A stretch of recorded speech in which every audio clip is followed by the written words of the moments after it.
Hello you guys, and welcome back to my channel. I am so excited to take you through another week of workouts. You guys have been loving this, and it's also just one of my most asked questions, so I thought let's just walk you through another week of workouts. I've been trying to film this all freaking day, but it's been pouring rain here in Michigan, and I just feel like productivity was a lot lower than usual. So regardless, we're getting it done, and yeah, let's get into the workouts. So to begin, I do a legs push-pull split, and then I work out 5 days a week. So my week looks like legs, push, pull, legs, and then upper body day, like a full upper. Sometimes that full upper body day can look like a shoulders and back, or a more like chest and back focused workout. Maybe I won't do a full upper body day. It really just depends on how I'm feeling and how I've recovered throughout the week. And then really quickly regarding cardio, I have been adding more cardio to my workouts. Nothing crazy, but right now about 2 to 3 times a week, I am doing 20 or 30-minute Peloton rides, depending on how much time I have. I usually do those at the end of my workout. I know not everyone has a schedule that allows this, but right now Mitch is training for his marathon in Austin in February. So he will do his lifts in the morning, and then we'll go back to the gym and run at night because it's snowing outside and or raining. So typically if he goes back to the gym for a second like run, I'll go back to the gym with him and do my 30-minute Peloton ride. My hopes here in the next few weeks, months, is to just get our own treadmill here at the house so we don't have to be going back and forth to the gym so frequently. But other than the 2 to 3 cardio workouts a week, I try very hard to get a full 10,000 steps throughout the day. I don't hit it every single day, but if I have it in the back of my head that I'm aiming for that, I do a pretty good job. So that's kind of what my cardio looks like, and now we'll just get into the workouts. So for my first leg day of the week, I try to hit a more posterior focused leg day, so like hammies, glutes, calves. And then the second leg day of the week, I'll hit more of like the quad in the front of the leg. Chicken, can you please stop for me? Please, can you go lay down? Not her playing with her crock. I'm sorry. You can play right in 5 minutes. I'll be done in 5 minutes. She's so sad. Come here. You wanna say hi? You wanna say hi? Yeah, okay.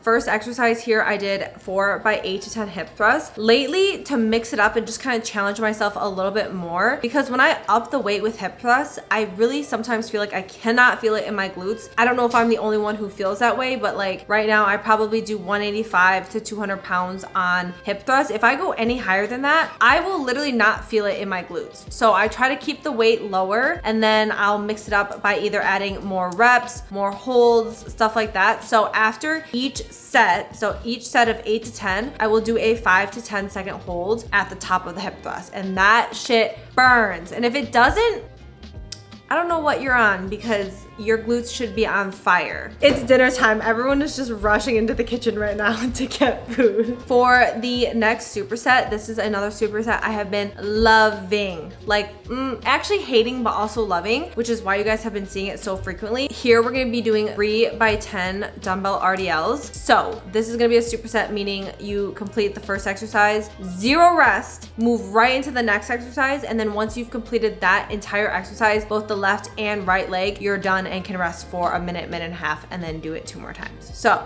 RDLs, 3 by 10, moving into step back lunges with the dumbbell, 3 by 6 to 8 on each leg. Oh my, heavy, heavy, heavy, heavy. Choose a weight that is very challenging. I don't know what it is, but every time I go heavy on the step back RDLs, my glutes are so sore for like the next 3 days. So don't be mad at me when you can't sit on the toilet, okay? But when your ass is fat, that's because of me. Next exercise, we are moving into a weighted back extensions. To make these a little bit more challenging, I like to do them weighted first. So I did 10 to 12 reps weighted, dropped the weight, and then immediately moved into body weight and just did AMRAP. So AMRAP is as many reps as possible. The last leg exercise of this workout, I did lying hamstring curls. I do prefer to use a seated hamstring curl, but at my gym and at this gym, they did not have one. You can do standing, you can do cable, whatever you have access to, completely fine, but we are gonna do lying leg curls. I did 4 by 12 reps here. So when you see my rep ranges a little bit higher and the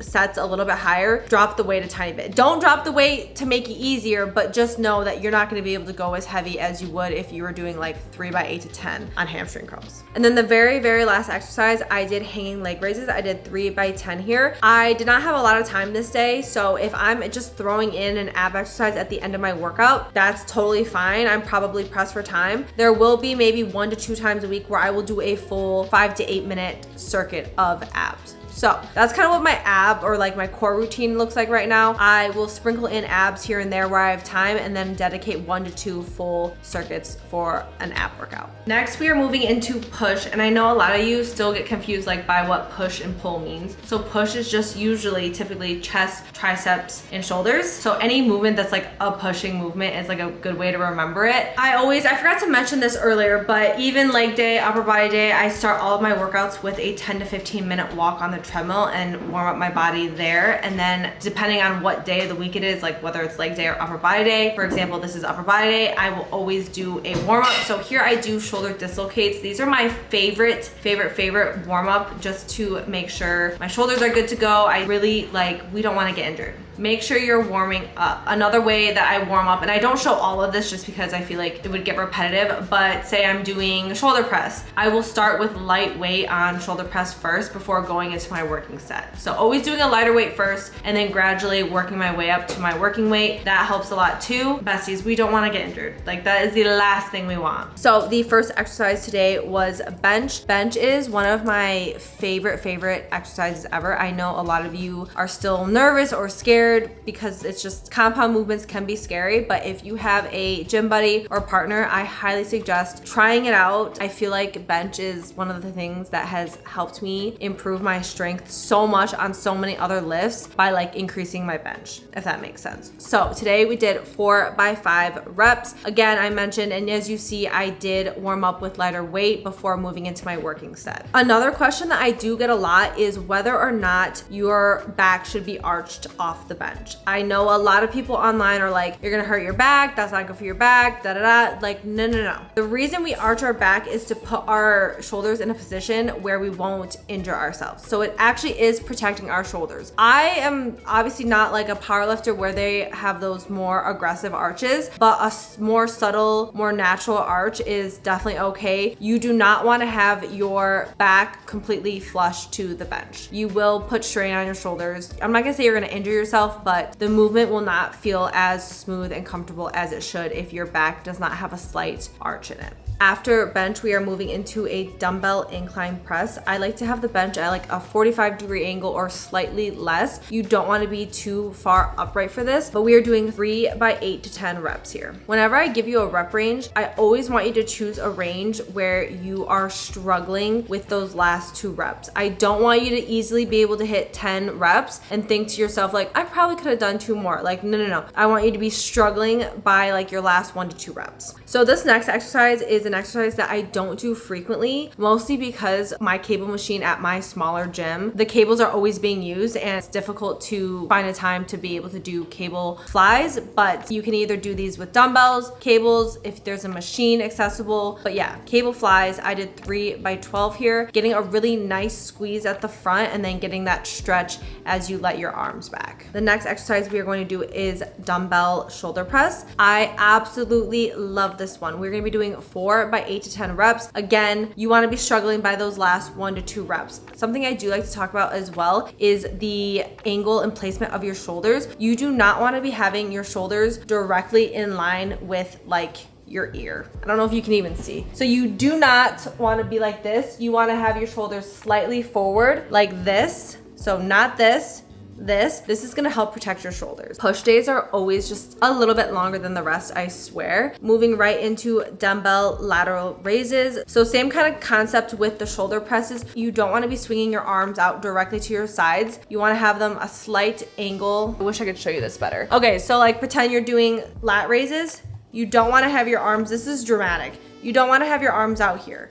You want to bring them in probably 3 inches. You don't want them at like a 45. You want them right in between like a 45 and straight back, and have a slight bend in your elbows. I feel like the slight bend in my elbows and bringing the weight just forward a tiny bit takes a lot of that pressure off my traps. But a lot of time, like I used to always feel lateral raises in my traps and I didn't know why. By moving my arms slightly forward and not having them locked out, but a slight bend really took a lot of that work from my traps and allowed me to work my delts instead. So we're gonna be doing 3 by 12 to 15 reps with dumbbell lateral raises. Sorry, I'm going off on form tangents right now, but these are very important cues to me. So I want to give you all the details. And then very last exercise of the workout is tricep pushdowns. You can do these on cables. You can do these with dumbbells. I just prefer cables because I don't know, I'm not a huge fan of the extension like this. So we are going to be doing 3 by 12 reps of tricep extensions, and then we are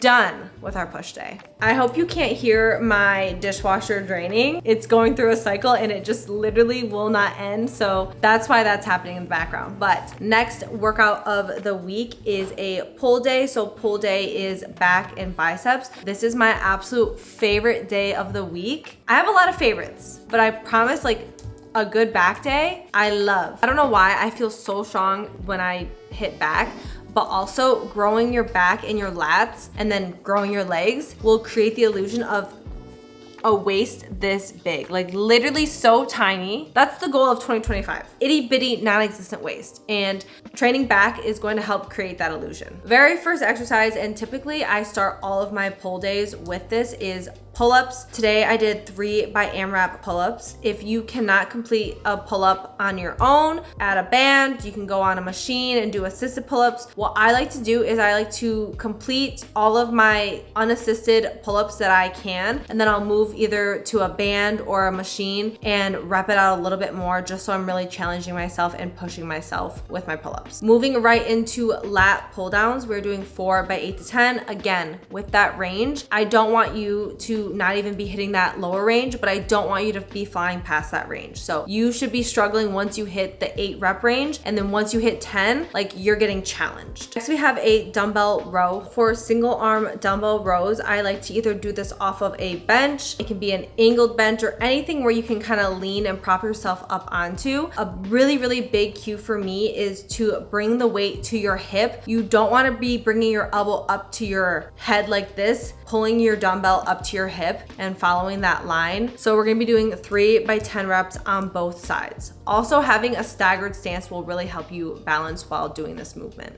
Oh, not me completely forgetting to mention barbell curls. Okay, we're gonna finish off this workout with 3 by 6 to 8 barbell curls, lowering the reps just so we can go a little bit heavier. I really want you to be struggling, like this should be heavy. Typically when I do these, I'm barely getting 6 or 7, like basically just emphasizing go heavy on these last set of curls. Moving into our second leg day of the week, as I mentioned, the first leg day is kind of glute hamstring focused, and then this leg day is gonna be more quad focused. As always, I warm up on the treadmill, but also warm up mobility wise. I like to sit in a deep squat and just open up my hips, stretching, do some sky reaches. I will have to do a separate full like mobility video later just because I don't want to do a full rundown right now. I do have a few videos on my Instagram if you do want to look, but if you can't sit in a low squat without like having really bad butt wink, or you just can't get in that position because your ankle dorsiflexion, stick 5-pound plates under your heels just to get elevated a little bit, and that will make it easier for you to sit low. I started off this workout with 4 by 5 barbell back squats. Typically I do go a tiny bit heavier. 135 pounds is a little bit on the lighter side for me. I've just been dealing with like Achilles issues, slowly getting back into it, but choose a weight that is tough for you. I know I keep saying this, but I always feel like when I first started my fitness journey, I was just choosing weight that I knew I could definitely get. Always be challenging yourself. Like obviously don't hurt yourself, work out with a buddy, have the safety bars up, have a spotter, but continue to push yourself. That is like one of the biggest things in the gym where I feel like I started to plateau, was I just wasn't challenging myself. After squats, I moved into a belt squat, or like a, I don't know, I just know it's called the pit shark. We don't have one at my gym, which is why I love using this thing when I do travel or when I do find a gym that has one. We are gonna be doing 3 by 8 to 10 reps here. After we complete the belt squats, we're gonna move into a leg extension and we're gonna do 4 by 12 here. These are going to burn. Just keep pushing. Even if you're getting like half or quarter reps for your last few reps, that is a-okay. Just keep pushing and make sure you're getting all of those reps. I don't know what it is, but I despise goblet squats. I don't know why. I just hate doing them, but I always get the best quad burn. So we're gonna make sure we add them to our workouts, because just because we hate them doesn't mean we shouldn't do them. We're gonna be doing 3 by 10 to 12 goblet squats here, and then finishing the entire workout off with calf raises. Quit skipping calves if you're skipping calves. We don't do that. So we're gonna be doing a total of 4 by 15 seated calf raises. You can do standing, you can do any variation of calf raises you want to, but the gym just had a seated one, so that's what I did. The very last workout of the week, full upper body day. Like I mentioned before, sometimes my full upper body day goes from a full upper to chest and back, maybe just mostly shoulders and shoulders. It kind of just really depends on how I'm feeling, but I really try to just get a full upper body workout in as my 5th workout of the week. Always warming up. I don't want to have to keep saying it every single workout because we already know it's important, but I just want to remind you, do not skip your warm-ups. Today's first exercise, we are going to be doing dips, and we did 3 by AMRAP dips. Kind of the same thing with pull-ups. Complete them unassisted if you can. If you can't, move to an assisted machine or add bands. Again, what I do is I will complete all of my unassisted dips, and then I will add a band just to kind of rep it out and get those reps in. Next, we have close grip lat pull downs. I really like incorporating this on a full upper body day because not only does it hit your back, but it hits your biceps a little bit more than like your typical wide or neutral grip lat pull down would be. I did 4 by 8 to 10. I typically can go a little bit heavier on close grip just because you're incorporating your biceps more. You're gonna be a little bit stronger on that movement. So I like to increase the weight and lower the reps. Next, moving into dumbbell lateral raises. I feel like I hit lat raises so frequently. They are my freaking favorite. I don't know why. The burn is so good. I love when my delts get like all pumped up. Yeah, we're doing lat raises again, and we're gonna be doing 3 by 10 to 12, but this time we're gonna be supersetting them with triceps. So superset again, completing the first exercise, no rest, and moving directly into the second exercise, and then resting only after both those exercises have been completed. So for tricep pushdowns, we're gonna be doing 3 by 12. So it's gonna be lat raises, 3 by 12, no rest, immediately into tricep pushdowns, 3 by 12, and then you're gonna rest and complete that 2 more times. And then the very last exercise for this full upper body is dumbbell alternating curls. You're gonna be doing 4 by 10, and that's 10 on each arm. So total 20 reps. Just, I know that can get kind of confusing. So you're gonna be doing 10 on the right, 10 on the left, and then we are done. So I do get a lot of questions as to why I moved from 6 training days to 5. I'm gonna be honest, I still will sometimes hit a 6th workout. Mitch and I don't really have as much time to work out together during the week, so Saturdays are kind of like our, I don't want to say fun day, but we go to the gym together and hang out and work out. So I will either follow one of his workouts with him. It honestly really just all depends on how my body's feeling, or I will hit a full body workout, or I'll just do some light active rest. So in the summer times, it does look a little different. Like it might be a bike ride, a walk outside. We used to go play basketball at the park, a lot of different things, but now because it's winter, my active rest might be a light, easy recovery cycle on the Peloton, walking on the treadmill while working, kind of just like messing around with him in the gym and following his workout, but not like going super hard. Regardless, I'm just getting movement in on Saturday, and then Sunday, don't really do much except try to get my steps in. I don't make it a priority just because rest and recovery is so important. So I never want to feel like I'm like walking on the treadmill or really pushing myself to hit something, when sometimes you just need to take a full day to rest and recover. And usually I'm meal prepping anyways, and that is a workout in itself. But I hope this was helpful for you guys. If you have any more questions about specifically about my split, cardio, core routine, whatever it may be, please ask below or DM me. I try very hard to reply to everyone, so please feel free, like don't be afraid to just shoot me a DM and ask. But yeah, I hope you enjoyed this video. If you did, please give it a like and subscribe. I love you guys so much, and I'll talk to you next time.